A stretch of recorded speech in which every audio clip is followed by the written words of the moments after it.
బీచ్ని enjoy చేయాలంటే నిజంగా foreigners అబ్బా, వాళ్ళు అసలు వేరే ఎవరిని పట్టించుకోరు. ఈ వైట్ శాండ్ బీచ్లో ఎవరిని పట్టించుకోరు, ఎవరికి నచ్చినట్టు వాళ్ళు ఉంటారు. మొత్తం ఫారినర్స్ వస్తారు బయట కంట్రీస్ నుంచి. అది మన హోటల్ ముందే బీచ్. అందరికీ నమస్తే, నేను మీ రూపేష్ తెలుగు ట్రావెలర్. ప్రజెంట్ వచ్చేసి ఇప్పుడు నేను లంకావే దీవిలో ఉన్నాను, మలేషియా కంట్రీలో. ఈ బీచ్ వచ్చేసి white sand beach, most beautiful beach. మన రూమ్ ముందే ఉంటుంది.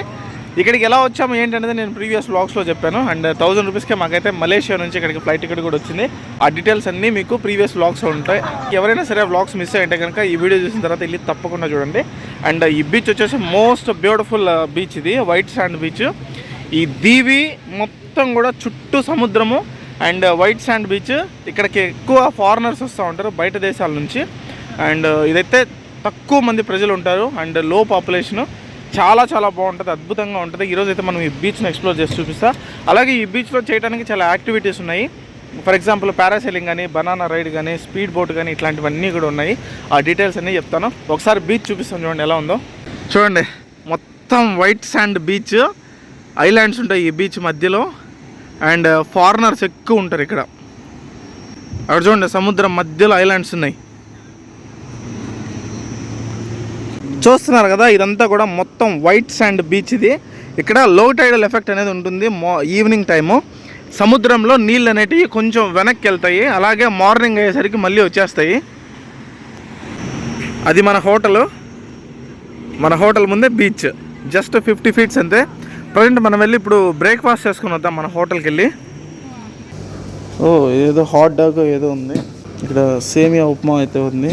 అండ్ ఇక్కడ వెజిటేబుల్ రైస్ ఉంది. అమ్మ బ్రతికేయచ్చు. ఇంకా ఈరోజు ఏంటో తెలియదు కానీ మా వాడు కొంచెం ఇండియా వాళ్ళకి ఫేవర్గానే చేసాడు. మనకి కుమ్మేయాలి ఈరోజు, ఎందుకంటే సరిగ్గా తిని చాలా రోజులు అయింది. 3-4 రోజులకి వేసేయాలి. బీచ్ అయితే వైట్ శాండ్ బీచ్ మెరిసిపోతుంది. మొత్తం ఫారినర్స్ తోటి, ఐలాండ్స్ తోటి, బోట్స్ తోటి కళ్ళలాడిపోతుంది. అక్కడ పారాసైలింగ్ ఉంది కదా, పారాసైలింగ్ కూడా జరుగుతుంది. వాటి డీటెయిల్స్ అన్నీ ఇస్తా. ముందు అసలు ఆ బీచ్ని చూడండి. బీచ్ని చూస్తే అసలు ఇక్కడ వదిలి వెళ్ళబుద్ధి పుట్టదు, అంత బాగుంది బీచ్. నేనైతే నా జీవితంలో ఫస్ట్ టైం చూస్తున్నాను వైట్ శాండ్ బీచ్. ఇంతవరకు నేను అసలు వైట్ శాండ్ బీచ్ని చూడలేదు. వర్షాలు అనేటివి ఇక్కడ తరచుగా పడుతూ ఉంటాయి. సో మనం ఎప్పుడు వర్షాలు పడతాయి, ఎప్పుడు వర్షాలు పడవు అనేది అసలు మన చేతుల్లో లేదు, నేచర్ అది. సో మార్నింగ్ క్లైమేట్ ఒకలా ఉంటుంది, మధ్యాహ్నం క్లైమేట్ ఒకలా ఉంటుంది, ఈవినింగ్ క్లైమేట్ ఒకలా ఉంటుంది. చూడండి అసలు మొత్తం బీచ్ ఎలా ఉందో.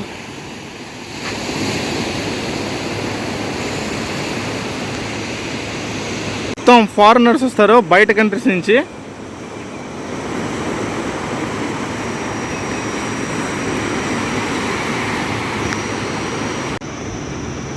ఇలా మార్నింగ్ బీచ్లో జాగింగ్లు చేసేవాళ్ళు, ఈత కొట్టేవాళ్ళు, స్విమ్మింగ్ చేసేవాళ్ళు, బీచ్లోకి దిగి మునిగేవాళ్ళు మొత్తం అందరూ కనపడతారు మీకు ఇక్కడ. ఈ దీవికి మనం ఈజీగా చేరుకోవాలంటే మనకు ఈజియెస్ట్ వే ఏంటంటే ఫ్లైట్. చూస్తున్నారు కదా, ఫ్లైట్ అయితే ఇప్పుడే ల్యాండ్ అవుతుంది ఈ దీవిలో. మన హోటల్కి ఎయిర్పోర్ట్ జస్ట్ 5 కిలోమీటర్స్ మాత్రమే ఉంటుంది. అదిగోండి ల్యాండ్ అవుతుంది ఫ్లైట్. ఈ ఐలాండ్లో ఫ్లైట్ ల్యాండ్ అయ్యేటప్పుడు రైట్ సైడ్ సీట్స్ ఆక్యుపై చేయడానికి ట్రై చేయండి. ఫ్లైట్లో నుంచి నేను చూసిన వ్యూ అయితే నాకు తెలిసి నేను ఇంతవరకు అసలు ఎప్పుడు అలాంటి వ్యూ చూడలేదు. అసలు అమేజింగ్ ఎక్స్పీరియన్స్. ఆ ఫ్లైట్ జర్నీ మాత్రం వర్త్. మొత్తం ఆ డీటెయిల్స్ అన్నీ ఉంటాయి మీకు ట్రావెల్ వీడియోస్లో. వెళ్ళి ప్రీవియస్ వ్లాగ్స్ ఒకసారి చూడండి, అసలు అన్ని డీటెయిల్స్ ఇచ్చా. తర్వాత ఈ ఐలాండ్లో మ్యాంగ్రూవ్ ఫారెస్ట్ బోట్ రైడ్ మాత్రం అస్సలు మిస్ అవ్వద్దు.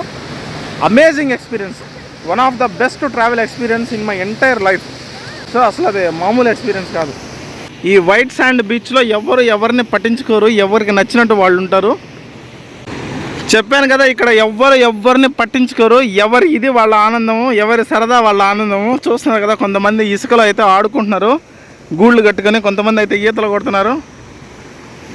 అసలు వేరే లెవెల్, వర్త్. మన వాళ్ళు ఏంటంటే ఇప్పుడు ట్రావెల్ చేయడం మొదలు పెడుతున్నారు. సో గత 10 ఇయర్స్తో పోలిస్తే ఇప్పుడు ట్రావెలింగ్ అనేది మన వాళ్ళలో కూడా బాగా పెరిగింది. అండ్ ఎక్కడ చూసినా మన తెలుగు వాళ్ళు కనపడుతున్నారు. ఎస్పెషలీ మాకు ఈ లంకావే దీవిలోనే నిన్న ఆల్మోస్ట్ 3-4 తెలుగు ఫ్యామిలీస్ కలిసి.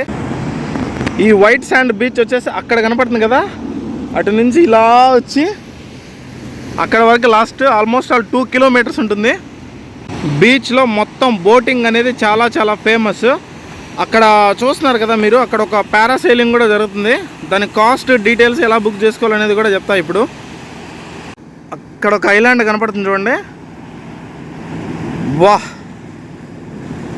మామూలుగా లేదు అసలు బీచ్. మన ఇండియా ఉంది కదా, ఇండియా ఇప్పుడు ఈ డైరెక్షన్లో వస్తుంది. జస్ట్ ఇప్పుడే చెక్ చేశాను నేను. అలాగే మన హోటల్ నుంచి ఎయిర్పోర్ట్ జస్ట్ 5 కిలోమీటర్స్ మాత్రమే ఉంటుంది. బీచ్ అయితే అదిరిపోయింది. మనం బీచ్కి అయితే ఒక ఎండ్ సైడ్ వచ్చాము. ఇక్కడ రిసార్ట్స్ ఉన్నాయి, చాలా కాస్ట్లీ రిసార్ట్స్ ఇవన్నీ కూడా. బీచ్ అంటే ఇదిరా పోయి, జనాలు లేరు, పొల్యూషన్ లేదు, హంగామా లేదు, అసలు ప్రశాంతంగా ఉంది. ఇలాంటి ప్లేసులకు వచ్చినా సరే బీచ్ని ఎంజాయ్ చేయొచ్చు మనం ఈజీగా. బీచ్ని ఎంజాయ్ చెయ్యాలి అంటే నిజంగా ఇలాంటి ప్లేస్లకి రావాలి. ఇలాంటి వైట్ శాండ్ బీచ్లకి, జనాలు తక్కువ ఉన్న ప్లేస్లకి వస్తే మనం వచ్చినందుకు సముద్రము ఫీల్ అవుతుంది, సముద్రం దగ్గరికి వచ్చినందుకు మనము ఫీల్ అవుతాము. సో అది బీచ్ని ఎంజాయ్ చేయాలంటే నిజంగా ఫారినర్సే అబ్బా. వాళ్ళు అసలు వేరే ఎవరిని పట్టించుకోరు, ఏమీ పట్టించుకోరు. ఇలా ఎక్స్ప్లోర్ చేస్తారు, ఇంత ఫ్రీగా ప్రశాంతంగా తిరుగుతారు. అందులో ఏ తప్పు లేదు, అది వాళ్ళ కల్చరు. వాళ్ళు చాలా ప్రశాంతంగా వాళ్ళకి నచ్చినట్టు ఉంటారు. ఎక్కడైనా సరే వాళ్ళకి ఎలా కావాలంటే అలా, ఎలా నచ్చినట్టు అలా ఉంటారు వాళ్ళు. సో అది మొత్తం ఫారినర్స్ అయితే ఎలా ట్రావెల్ చేస్తారంటే వాళ్ళు అసలు ఏ ప్లేస్ అయినా సరే వాళ్ళకి ఎలా నచ్చితే అలా ఉంటారబ్బా. అది మాత్రం అసలు వాళ్ళలో చెప్పుకోదగ్గ విషయం. ఇక్కడ చూస్తున్నారు కదా, ఈ బీచెస్ అంతా కూడా ప్రైవేట్ రిసార్ట్స్ ఆధీనంలో ఉంటాయి. ఇక్కడికి జనాలు అసలు ఎవ్వరు రారు, చాలా చాలా ప్రశాంతంగా ఉంటుంది. కొన్ని హోటల్స్ లోపల నుంచి అయితే ఇక్కడికి బీచ్ లోపలికి ఎంట్రీ కూడా ఇవ్వటం లేదు. ఎందుకంటే ఇవంతా కూడా ప్రైవేట్ రిసార్ట్స్ హోటల్స్ కదా. సో ఈ హోటల్లో ఎవరైతే ఉంటారో వాళ్ళకి మాత్రమే ఈ బీచెస్ అనేవి యాక్సెస్ దొరికాయి. పబ్లిక్ అయితే ఇంకొక వే ఉంది, అక్కడి నుంచి ముందు నుంచి ఆ సైడ్ నుంచి మాత్రమే రావాలి. బీచ్ అయితే మొత్తం అదిరిపోయింది బాస్. అక్కడ వెనకాల ఒక చిన్న మండపం లాగా ఉంది కదా, అక్కడైతే మేము ఫోటోషూట్ చేసాము. బీభత్సంగా వచ్చాయి ఫొటోస్ అయితే. నిజంగా లంకావే మాత్రం అసలు మనసు దోచేసుకుంది. మామూలుగా లేదు, అసలు ఒక రేంజ్లో ఉంది. Foreigners, island, white sand beach, సముద్రం మధ్యలో ఒక దీవి, ఆ దీవి చుట్టూ చిన్న చిన్న islands, white sand beach, foreigners ఎవరిని పట్టించుకోవట్లేదు. ఎవరి సరదా వాళ్ళది, ఎవరి సంతోషం వాళ్ళది, ఎవరి జీవితం వాళ్ళది. అసలు వేరే లెవెల్ అంతే. అది యాక్చువల్గా ఏంటంటే నేను చెప్పడం కాదు, కానీ మీరు దగ్గరకు వచ్చి ఇక్కడ చూస్తే మీకే అర్థమవుతుంది ఆ ఎక్స్పీరియన్స్. అది నేను మాటలతో చెప్పేది కాదు. అది కూడా అక్కడ పారాసైలింగ్ వెళ్తుంది చూడండి. అబ్బా, అమేజింగ్ ఎక్స్పీరియన్స్. మీకు ఎవరికైనా సరే బీచ్లో యాక్టివిటీస్ చేయాలనుకుంటే కనుక ఇక్కడే ఉంటాయి. ఇదంతా కూడా బీచ్లో యాక్టివిటీస్ చేయిస్తారు. ఆ ప్రైజెస్ అన్నీ ఇలా ఉంటాయి చూడండి. ఇది ఈ white sand beach, and then ఇక్కడ మన హోటల్.